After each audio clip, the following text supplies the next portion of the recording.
I remember when it was first announced that Disney bought Star Wars, and I was so full of hope and optimism and faith that this was going to be incredible. I went to the Force Awakens premiere, and I went to the Rogue One premiere, Last Jedi, and it all sort of slowly started to fall off from there. And at some point, me and most of you watching lost a little bit of faith in this franchise. And now 5 or 6 years after The Rise of Skywalker came out, I feel slightly optimistic about where this franchise is heading. Here's why.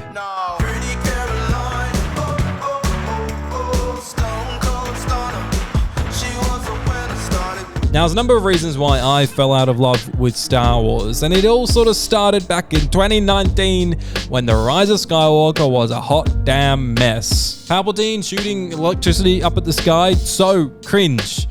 And that's coming from me. From that moment on, to me, I saw Star Wars as a big corporate entity rather than a cool device for telling stories. It had lost its heart and any ambition or creativity that was there in the early days. And from then on, the writing of the TV shows seemed to really struggle. I could not make it through Mando Season 3, and I bloody love my guy Grogs. And the final reason why and I think most people fell out of love with Star Wars is commonly misunderstood. People always say that Star Wars and even Marvel are oversaturated at the cinema or on your streaming services. They're making too much of it.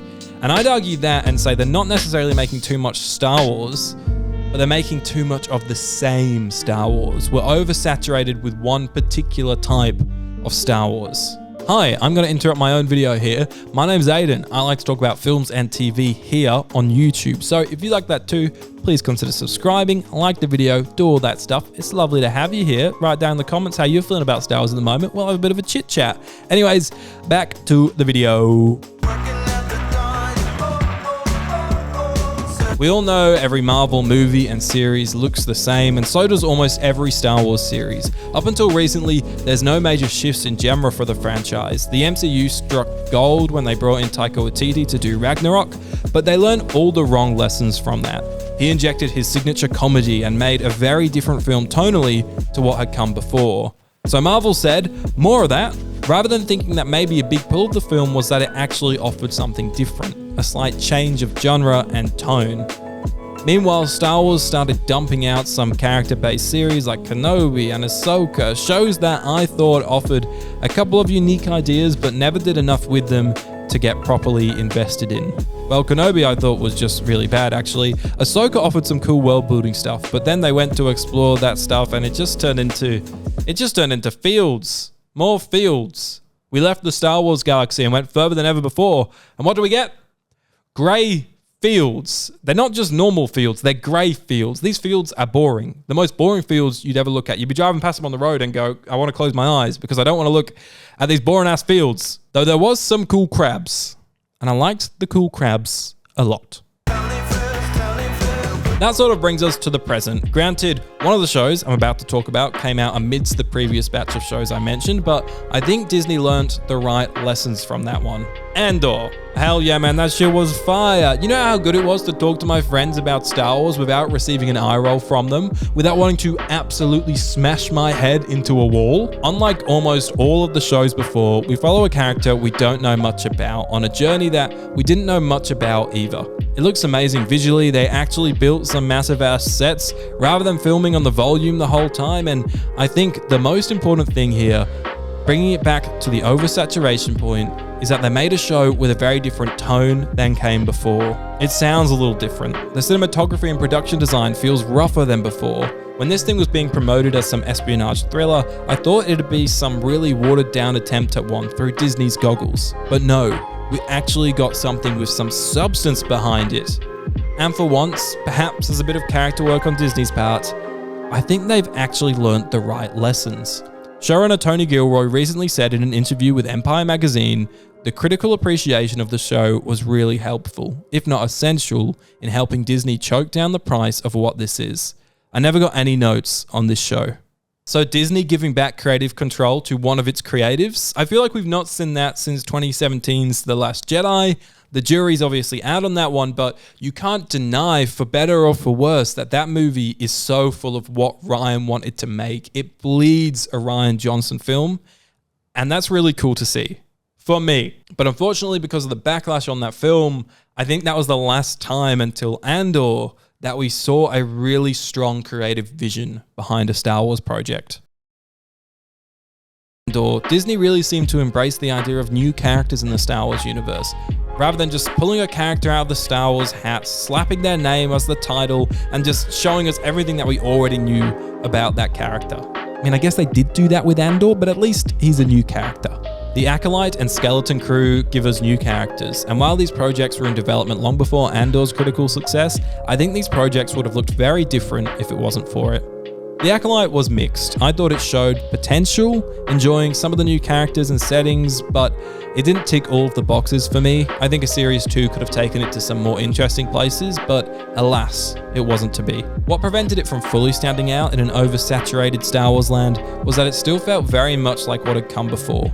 Yes, the colors popped and the setting was different, but the tone felt all the same.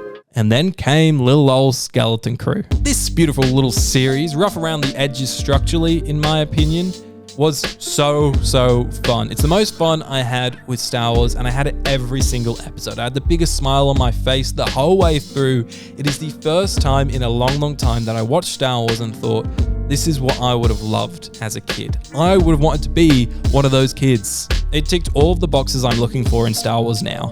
It had an actually interesting mystery behind it, explored an ensemble of new characters and settings, but most importantly, it gave me a slightly different genre. Skeleton Crew harps back to the great blockbusters like The Goonies, where kids go on an adventure doing impossible things. It's a series I would have loved as a kid. It's a kid's show, but that doesn't mean I can't enjoy it as a 26-year-old man. It's one of those great kids, or better word here, family shows that really has something for every member of the family to enjoy. Was this thing a blatant attempt by Star Wars to rival Stranger Things? Yep, those speeder bikes ain't fooling anyone, but does that matter? No, because that early Stranger Things tone is so new to Star Wars. I bloody welcome it with open arms. Also, those kids can act, like, really good for their age. And Nick Frost as a droid is genius. Next thing you'll tell me that Daniels directed an episode. I guess to summarize, even though it's not been hit after hit, Star Wars is finally trying new things. We're exploring new characters, new time periods, and for me, most importantly, new genres. Really nerdy example here, and I'm saying this in a Star Wars video. Peak Doctor Who was when you had, in 2005, the main Doctor Who series, a great family show that's accessible for kids and also for adults. You have scary episodes and then more lighthearted episodes. But then along that, you also had the Sarah Jane Adventures, the kids show spin-off running, and it all had young kids in it. It had Skeleton Crew energy about it, and that one was one that maybe the adults wouldn't be so keen on, but it grew an audience for the kids. And then with that, you had Torchwood, the MA15 Plus spin-off that tackled darker themes, sexier themes. It was a very horny show, but ultimately was a show for adults. And then you have a franchise that's really built for everyone, for kids, for your family, for adults. Not only does that create a better, more varied product for a cinematic universe, in my opinion, but it's also going to vastly increase your audience size, because you got the kids watching the kids show, the adults watching the adult show, and everyone coming together to watch your main series, family, genre stuff. That's what I think the point of a cinematic universe should be. Not necessarily an excuse to explore the characters we already know in and out, but as a means to explore new genres and tones. And naturally, you'll bring in more viewers as a result. You'll get adults watching Andor, kids watching Skeleton Crew, and maybe they'll all come together to watch the next mainstream movie. Star Wars, I don't think you're quite back yet, but you're getting there, and I'm interested in you again, and that makes me happy.